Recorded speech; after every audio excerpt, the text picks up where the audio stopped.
Yes, Kenya. Tamu sana, tamu sana, tamu sana, yes. Starting Friday this week, William Ruto will be in Nyanza.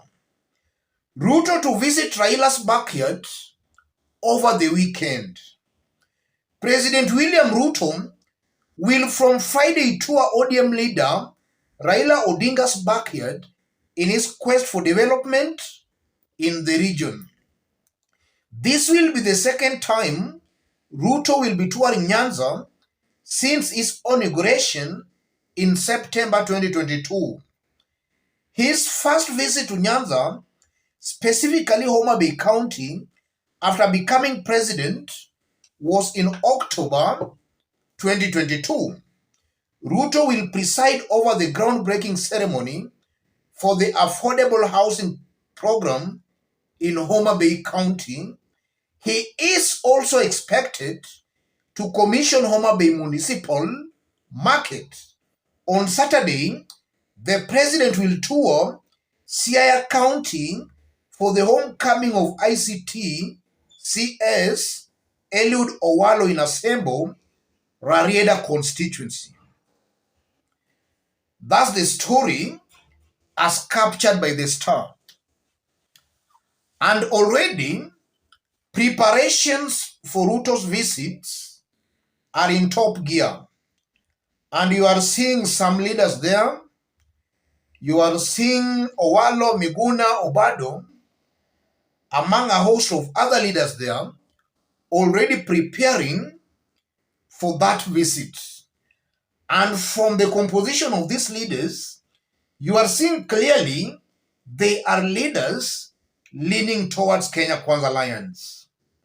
So they are the ones who will most likely receive William Samoei Ruto. And already, Homa Bay Governor Gladys Wanga has also made it very clear she will attend Ruto's function, or rather that visit. In this video, as usual, I want us to dig deep into this story for Kenyans to know exactly the games being played behind the scenes. If you are watching us for the very first time, subscribe, give this video a like. Let's dig deep. Yes. What's going on behind the scenes? One thing that should be made clear, these are projects that were initiated by Uhuru Kenyatta's government. William Ruto's government is just continuing with the projects. That should be made very, very clearly. Ruto's government has not initiated these projects. These were ongoing projects started by Uhuru Kenyatta's government. And then secondly, on the municipal market, previously, it has always been a cooperation between World Bank and the government. And I suppose that's the case in this Homa Bay municipal market again. Having said that, last time William Ruto was in Homa Bay, almost all elected Homa Bay leaders gave his meeting a wide berth, including the governor. In this meeting, Gladys Wanga has made it clear that she will be part of the meetings. The last time, leaders who were given the podium to speak, they were just insulting Raila Odinga and Nyanza leaders. That's what we saw in William Ruto's last meeting, or rather when he toured Homa Bay County some months ago. Leaders there were just abusing Raila Odinga. In this meeting, the president should be very, very careful on those who will be given the podium to speak. They should not do it the way they did the last visit, where upon being given the podium, it's all about insults and attacking local leaders. it should be purely about development. Yes. So the president has to be firm on that. These busybodies or these leaders should not spoil that beautiful function by turning it into a political function. That's something that should be made very, very clearly. And also, if you look at the leaders planning that visit, you are seeing the likes of Obado, you are seeing Miguna Miguna, you are seeing Eliud Owalo. It's clear those are Nyanza leaders leaning towards Kenya Kwanza government.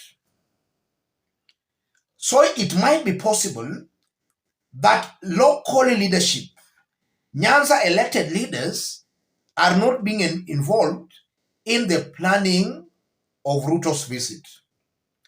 And I feel that's very unfortunate because these people organizing the visit, these are not the representatives of the people. William Ruto is there to commission projects on behalf of the people. I feel it could have been more important if the elected leaders, local leaders in the area, were being involved in the preparations. And I'm saying that because you cannot actually keep away or rather sideline elected leaders in the preparation of your functions, and then you expect them to attend that function. Some can actually, out of anger, avoid such kind of a function. After which we'll start seeing some busybodies complaining that some leaders skipped the meeting. So it could have been more prudent for William Ruto and his government to involve also the elected leaders in the preparations of that tour. I think that could also help in actually killing the animosity, because that's an area that is still reeling from the pains of the August elections. If the local leadership were to be part of the preparation, that could at least calm down tension and emotion.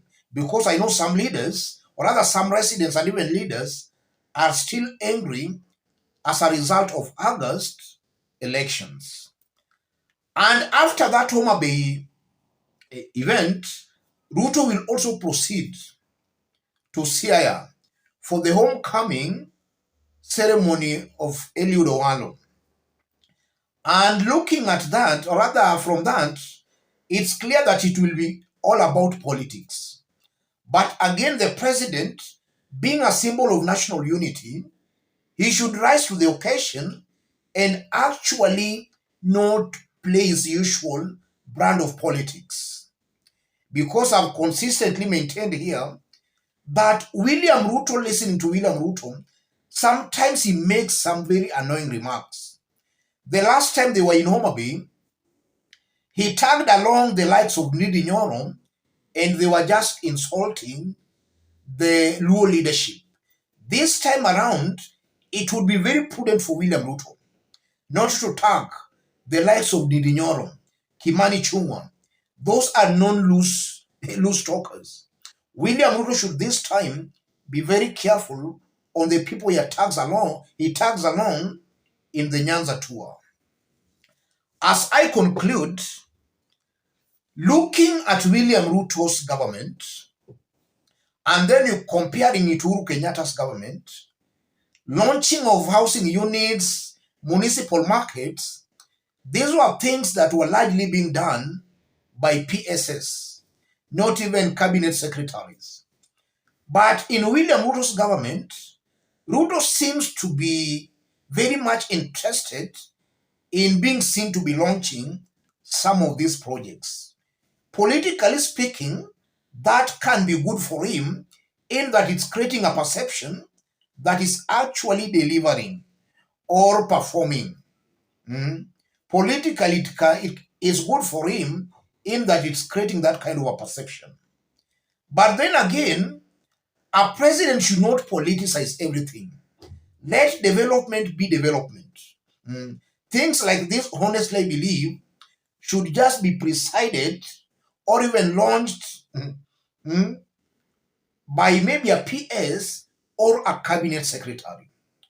I don't think a whole president should be present there launching a municipal market. I think that's not all that necessary. Let me stop it there, ladies and gentlemen. Just as I did indicate when we were starting, if you are watching us for the very first time, subscribe, give this video a like, and to our fans and subscribers here, I'm very much humble, very grateful for the kind of support you are giving me here. Any person who wants to support our channel, I've pinned my number on the comment section. Contact me through the number or feel free to channel your support to the number. Let's meet in our next analysis. Thank you.